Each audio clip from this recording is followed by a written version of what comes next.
એટલે એને મૂળદાસે કીધું બાપુ આ લોકના સાગર વિશે નાવથી તરશો નહીં, આ તો દોરંગની દુનિયા, એ આના ધોકા કોઈ કરશો નહીં. એક કામ કરો ને એટલે જગત વખાણ કરે.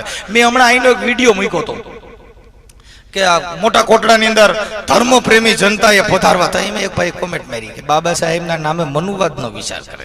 મેં મારું દીકરું થઈ બહુ, પણ ધર્મ આપણા હિન્દુ સંસ્કૃતિ પ્રમાણે ધર્મ છે, પાલી ભાષામાં ધમ, એ ધર્મ જ છે. એનું ગુજરાતી કરો એટલે ધર્મ થઈ જાય, અને ધર્મનું પાલી ભાષા કરો એટલે ધમ થઈ જાય. ધમ એ પણ બુદ્ધ, ધમના ચરણમાં, ધમ્મમ શરણમ ગચ્છામિ, હું ધમના ચરણમાં જઈ રહ્યો છું, તો ધર્મ જ છે.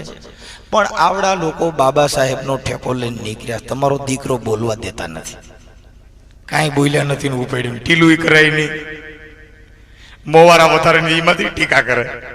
હવે બોલવા જેવું કઈ રહ્યું જ નથી. એટલે તમારો દીકરો જે બોલો હવાર માફી જ માંગવાની કે મારાથી તમારી લાંગણી ધો. મારી દીકરી લાંગણી એ કેવી છે, જરડ ફટ મળે જઈશ.